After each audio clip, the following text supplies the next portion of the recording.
अस्सलाम वालेकुम दोस्तों, मैं उम्मीद करती हूँ आप दुनिया के किसी भी मुल्क में मुझे देख रहे हों, इंशाल्लाह खैरियत से होंगे। चैनल पर आने वाले नए सब्सक्राइबर्स का बहुत शुक्रिया।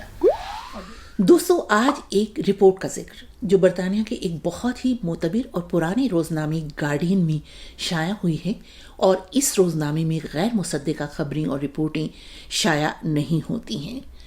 इसके मुताबिक पाकिस्तान की जो सहाफ़ी, यूट्यूब ब्लॉगर्स या सियासी तजियाकार बरतानिया में मुकीम हैं, उन्हें कत्ल की धमकियां और हिरासा किया जा रहा है, और इस बारे में मेट्रोपॉलिटन पुलिस ने कई लोगों को खुद बाकायदा तौर पर आगाह किया है। उन्हें मोहतात रहने को कहा गया है और कुछ को हाथ में पहनने के लिए सेफ्टी बैंड दिए गए हैं ताकि उन पर हमले की सूरत में पुलिस बरवक्त पहुंच सके।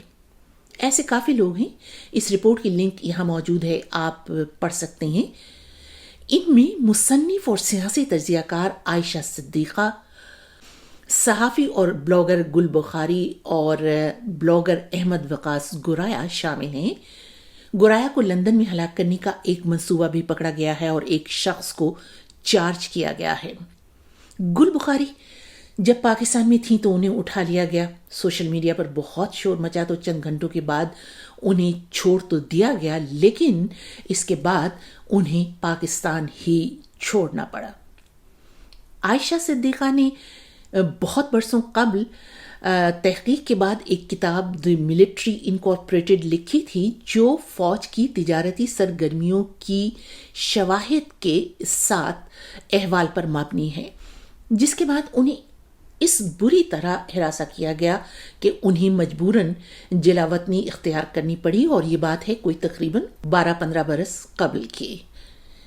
किसी जमहूरी मुल्क की हुकूमत और फौज की जानिब से इनहराफ पसंद कलमकारों को इस तरह निशाना बनाना बहुत तशवीशनाक है। मुझे बताइए कि किस दौर में और किस समाज में अपने हुकूक के लिए आवाज़ नहीं उठाई जाती। सहाफ़ी या कलमकार या ब्लॉगर्स, उनकी नज़रियात तो आपके सामने होते हैं। वो मुल्क के खिलाफ कोई साजिश, कोई कूदता वगैरह तो नहीं कर रहे। ऐसा तो बड़े बड़े डिक्टेटर्स के दौर में भी नहीं हुआ। अहले फ़िक्र, अहले कलम हर दौर में रहे, जैसे कि फैज़, अहमद फैज़, जालिब, फराज, फारिग बुखारी, अहमद नदीम कासमी और बहुत और अहले कलम आमिरों से इख्तिलाफ करते रहे, हुकूमतों के ख़िलाफ़ लिखते रहे, बहुत से सीनियर सहाफ़ी लिखते रहे, अपनी गिरफ्तारियां पेश करते रहे। हबीब जालिब की ये मशहूर नज़्म तो आपने ज़रूर सुनी होगी कि और सुनते रहते होंगे, कि जो उन्होंने जनरल अयूब के माशाअल्लाह के दौर में लिखी थी कि ऐसे दस्तूर को, सुबह बेनूर को मैं नहीं मानता, मैं नहीं जानता। और फारिग बुखारी ने आमिर वक्त के लिए लिखा था कि फ़कीह शहर का सिक्का है खोटा, मगर इस शहर में चलता बहुत है। उन्होंने कैदोबंद की सऊबतें बर्दाश्त की। इन सब लोगों ने, सहाफ़ियों ने, तजियाकारों ने, अहले फ़िक्र ने माली परेशानियां बर्दाश्त की, जेलों में रहे, मगर आमिरों ने किसी को कत्ल करवाने की कोशिश नहीं की। अगर इन जैसे अहले फ़िक्र ना होते तो आज पाकिस्तान एक जमहूरी नहीं, फाशिस्ट मुल्क होता। इंसानी हुकूक के लिए अगर जिद्दोजहद ना की जाए तो वो अवाम को कभी नहीं मिलते, क्योंकि अवाम के हुकूक मिलने का मतलब ये है कि हुक्मरान अवाम पर जबरो इस्तबदाद नहीं कर सकते, अपनी मर्जी उन पर नहीं छोड़ सकते। बादशाहों के अदवार आपने फिल्मों में भी अक्सर देखे होंगे, और हाल ही में सऊदी बादशाह ने किस बर्बरियत के साथ अपने सहाफ़ी को कत्ल करवाया, और फिर उसे छुपाने के लिए, उस कत्ल को छुपाने के लिए उसकी लाश के टुकड़े टुकड़े कर दिए। किस कदर गैर इंसानी था वो। पाकिस्तान में गुज़श्ता चंद बरसों में प्रेस और नाक़िदीन की आवाज़ों को दबाया जा रहा है। सिर्फ इस्लामाबाद में सहाफ़ियों और ब्लॉगर्स को अगवा किया गया, कातिलाना हमले किए गए और ज़दोकोब किया गया, मगर आज तक कोई मुल्ज़िम सामने नहीं लाया गया जिससे शुकूक की उंगलियां एक ताकतवर खुफिया एजेंसी की जानिब उठती हैं।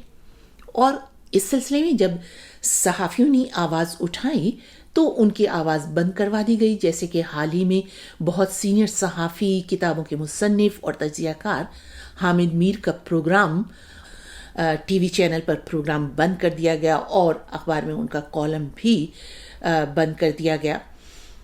اب حکومت اور فوج کے ناقدین کو دبانے اور ضبابندی کا دائرہ ملک سے باہر بھی بڑھانے کی کوشش کی جا رہی ہے۔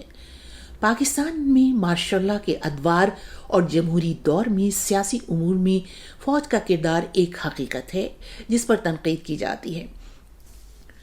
پاکستان میں برطانیہ کے ایک سابق سفیر مارک لوئل گرانٹ، جو برطانیہ کے سیکیورٹی مشیر بھی رہ چکے ہیں، ان کا یہ کہنا ہے کہ اگر ایسے ٹھوس شواہد ملے کہ پاکستان فوج کی خفیہ ایجنسی برطانیہ میں قانونی طور پر مقیم حکومتی ناقدین اور لکھاریوں کو ہراساں اور دھمکیاں دینے میں ملوث ہے، تو اسے پھر سفارتی سطح پر بہت سنجیدگی سے لیا جائے گا، اور یہ ملک کے لیے بہت زیادہ سیاسی اور معاشی مضمرات کا حامل ہوگا۔